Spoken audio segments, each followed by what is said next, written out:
In this video, I'm going to show you everything you need to know when making hot chocolate bombs, as well as 6 fun flavor ideas.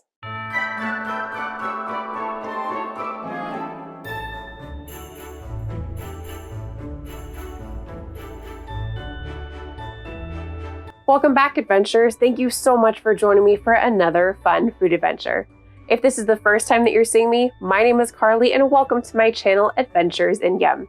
Here I share delightfully delicious food videos that I hope will inspire you to go on your own food adventures. If you're new to my channel, I share recipes for mostly sweet treats, some savory eats, food reviews, and yes, cocktails too. If that sounds awesome to you, please consider subscribing. Hot chocolate bombs are becoming super popular this holiday season. They're basically a fancy way to enjoy your hot chocolate. Not only are they a fun way to enjoy a classic hot beverage, but if you love to make homemade presents like I do, these make awesome gifts. Let me know in the comments below, what's your favorite hot chocolate flavor? I am so excited to show you how to make these and the awesome flavors that I came up with while making this video. But first, let's go over some hot cocoa bomb basics. First, the chocolate. If you know how to temper chocolate, do that. I highly recommend it. Tempered chocolate is obviously the best way to go because it not only gives that gorgeous shine to the finished product, but it also doesn't melt in your hands when you hold it.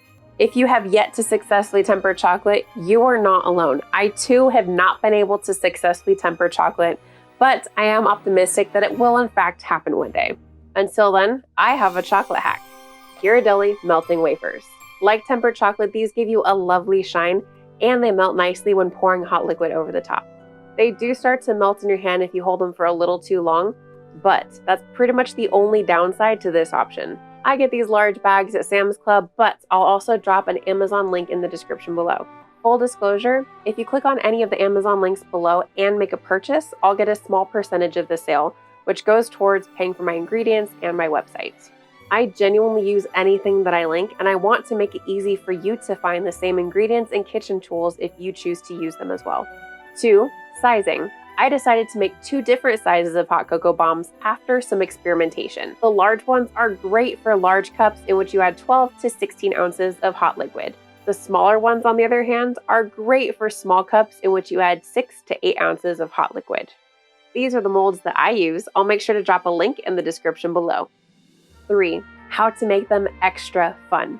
Hot cocoa bombs are cool, but I wanted to make mine a little more reactive when adding the hot liquid to it, so I add these. These are called culinary crystals, and they're basically unflavored Pop Rocks. You know, one of the most fun candies from your childhood. I add these to my hot cocoa bombs because as they're exposed to liquid, they pop and fizz, which make the cocoa bombs even more enjoyable. These are another Amazon purchase, so you'll be able to find the link in the description below. 4. Liquid choice. You can definitely use milk for a regular cup of hot chocolate, but for all of you fellow coffee drinkers out there, I highly recommend using coffee instead to make this a mocha. Not only is it obviously delicious, but coffee holds heat better than milk, so it actually does a better job of melting the shell of the hot cocoa bomb. A 5th point I thought of after filming is that instead of pouring hot coffee onto your hot cocoa bomb, you can easily turn the bombs themselves into mocha bombs by simply adding a little bit of instant coffee. All the flavors I'm sharing in this video can easily be turned into mocha bombs with the simple addition of about 1 to 2 teaspoons of instant coffee. Now that we've gone over some basics, let's make a regular set of hot chocolate bombs. First, we're going to melt the chocolate wafers. I found that about 1.5 cups of the melting wafers is great for making 4 small bombs and 3 large bombs. Add the chocolate to a microwave-safe bowl and heat for 30 seconds. Remove the bowl, stir the wafers around, and then heat for an additional 15 seconds at a time until all the wafers are completely melted. Make sure to stir in between each heating because if you burn them, you will have to scrap that chocolate and start all over again. Now that the chocolate is fully melted, we're going to spoon a little bit of the melted chocolate into the wells of the mold. Use the back of a spoon to brush the chocolate up the sides. Once all the wells are coated, gently tap the mold on the counter to remove excess bubbles and to allow the chocolate to coat any spots you may have missed. Place this mold on a flat surface in the freezer for about 1 to 2 minutes or until the chocolate has completely hardened. To save time, I like to work on one set while the other set hardens in the freezer. Now that the shells have hardened, we're going to once again use the back of the spoon to brush chocolate on the sides of the mold. The bottom should have enough chocolate, so we're focusing on coating the sides in a secondary layer in order to reinforce the first layer of chocolate. This will not only make it easier to pop the shells out of the molds, but it should reduce the risk of the sides of the shell breaking as you demold them. We need to make sure to work diligently because the cold chocolate from the freezer will start to set the secondary chocolate layer a little quicker. Once we're done, pop them into the freezer for a minute or two to harden. On a side note, you can also do the chocolatier method where you fill the walls with chocolate, make sure they get completely coated, and then flip your mold upside down and let the chocolate pour out. I currently prefer the method that I've been doing because it makes sure that the shells are nice and thick. Next, we're going to carefully remove the shells from the mold. I like to press on the bottom of the shells and then carefully separate the sides from the mold. Now we're ready to assemble these bad boys. First, we're going to add the hot cocoa powder. For the large bombs, add 2 tablespoons of hot chocolate powder, and for the small ones, add 1 tablespoon hot chocolate powder. Second, we're going to add the culinary crystals. For the large bombs, add 2 teaspoons, and for the small ones, add 1 teaspoon of the crystals. And third, we're adding the marshmallow bits. You can certainly add regular mini marshmallows. I like to add these ones because they're extra cute. Add approximately 2 to 3 teaspoons for the large hot cocoa bombs and about 1 to 1.5 teaspoons for the small ones. Now that all the chocolate bombs are filled, we're going to close them up, which you can do in a few different ways. The first option is to dip the open side of one of the shells in the melted chocolate and then attach it to the bottom shell. The second option is to slightly melt the open side of the chocolate shell and then attach it to the bottom shell. The third option, also my current preferred method, is to use a piping bag to pipe chocolate onto the open end of the bottom shell and then attach the top shell. On a side but related note, unless your shells are absolutely perfect, you will have some little crevices where the contents of the cocoa bomb can escape. To fix this, add a little extra chocolate to completely close the shell. My favorite way to take care of this is to use one of my food paint brushes to brush the chocolate onto the shell and cover up those little spots. And finally, the best part, decorating. There are so many different ways to decorate hot cocoa bombs, so just have fun with it. For these basic bombs, we're adding some of the melted chocolate wafers to a piping bag and then drizzling the chocolate over the top. Then topping them off with a few marshmallow bits. What's especially great about these hot chocolate bombs is that you can keep the same measurements of hot cocoa powder, culinary crystals, and sometimes marshmallow bits. But with the addition of 1 or 2 extra ingredients, you have a whole new flavor, as you'll see in the next section of this video. And now that you know how to make a basic hot cocoa bomb, let's make 6 fun flavors. Our first fun flavor is peppermint. First, we're going to add some candy canes, at least a dozen mini ones, to a food processor and blend until the candy canes are in small pieces like what you see here. After making the shells and filling them with the same ratios of hot chocolate powder and culinary crystals as the regular hot chocolate bombs, we're adding 2 teaspoons of candy cane pieces to the large cocoa bombs and 1 teaspoon of candy cane pieces to the small ones. I also like to add some marshmallow bits, so add about 1.5 to 2 teaspoons to the large cocoa bombs. I did not add any to the small ones because they were already getting pretty full. After sealing the cocoa bombs, we're going to drizzle the melted chocolate wafers over the top, sprinkle candy cane pieces, and add a few cute festive sprinkles. If you love peppermint like I do, add a mini candy cane to the side of your mug for that extra festive look and an additional pop of peppermint. The second fun flavor is Mexican hot chocolate. After adding the hot chocolate powder, we're going to add ground cinnamon, 1/4 teaspoon for the small bombs and 1/2 teaspoon for the large ones.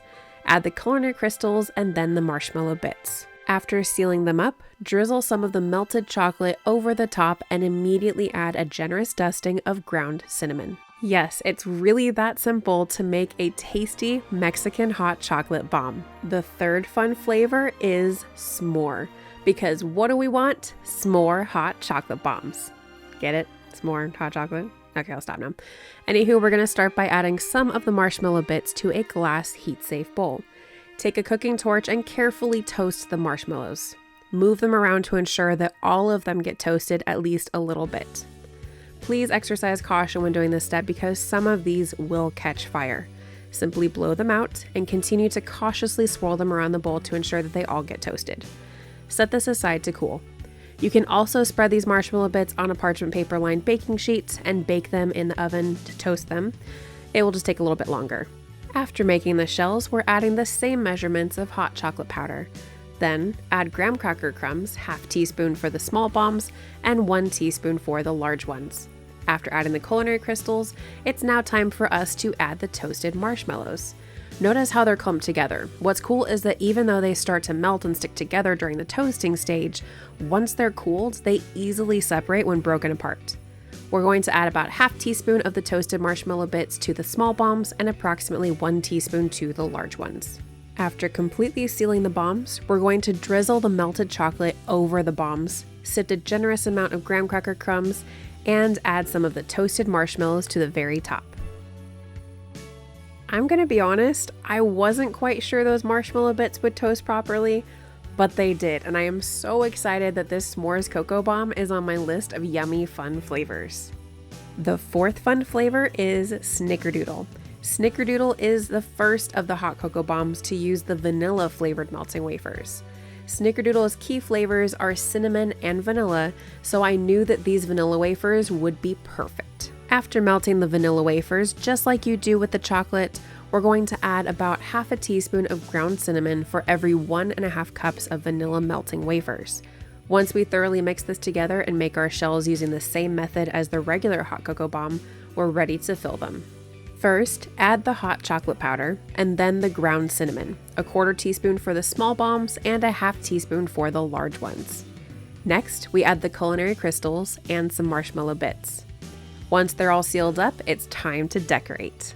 We're using a piping bag to drizzle melted vanilla wafers over the tops of the bombs and then immediately sifting ground cinnamon over the top. I know that Snickerdoodle is an all-year kind of cookie, but there's just something about that cinnamon and vanilla flavor combo that makes it especially perfect to enjoy this time of year. The fifth fun flavor is cookies and cream. To start, we're removing the filling of Oreo cookies and placing the cookies themselves into a food processor. 1 dozen Oreos will be more than enough for what we need. Process until the cookies are fine crumbs. Just like the Snickerdoodle cocoa bombs, we're using the vanilla melting wafers. After melting the wafers, add approximately 2 tablespoons of cookie crumbs and then mix this together.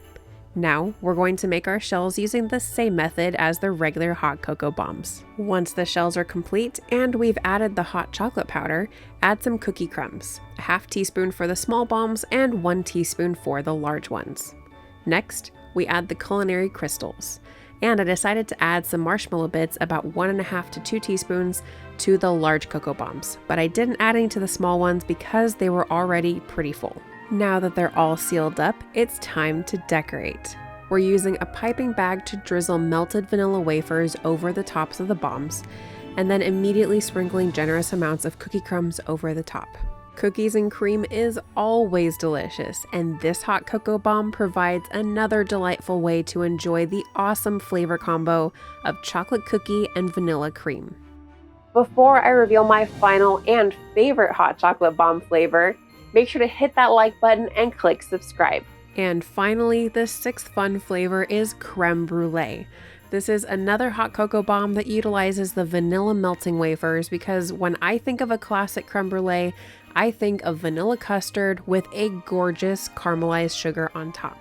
To start, we're going to make the hard caramelized sugar. Add half a cup granulated sugar to a heavy bottom saucepan.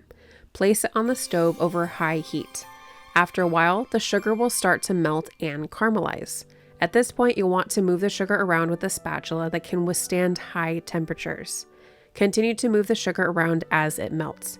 Moving the sugar around will also ensure that it will caramelize more evenly. Once it's completely melted and has reached a lovely amber color, like what you see here, remove the pan from the stove and carefully pour the caramel onto a silicone mat lined baking sheet. Gently tilt the pan in different ways to allow the sugar to spread out a little more. We're going to let this cool and harden for about 5 to 10 minutes. After it's completely cooled, break the caramel into pieces and add them to a food processor. Blend until the remaining pieces are small shards, like what you see here. Set this aside until we're ready to use it. After melting the vanilla wafers and making the shells using the same method as the other bombs, we're ready to fill them. As always, first add the hot chocolate powder, and then add the hard caramel pieces. Half a teaspoon for the small bombs and 1 teaspoon for the large ones. Next, we add the culinary crystals, and I decided to add some marshmallow bits, about 1.5 to 2 teaspoons, to the large cocoa bombs. I didn't add any to the small ones because they were already pretty full. And once they're completely sealed, we're ready to decorate. We're once again using a piping bag to drizzle melted vanilla wafers over the tops of the bombs, and then immediately sprinkling a generous amount of hard caramel pieces over the top. This particular cocoa bomb was actually inspired by Starbucks' Creme Brulee latte, and I honestly think that when you add coffee to it, it tastes exactly like it. Those notes of caramel and vanilla come through beautifully. You can find my hot chocolate bomb tutorial, plus all of these awesome flavor ideas on my website, adventuresandyum.net. The link is in the description below. Thank you so much for joining me today. I'll see you next time for another festive, fun food adventure.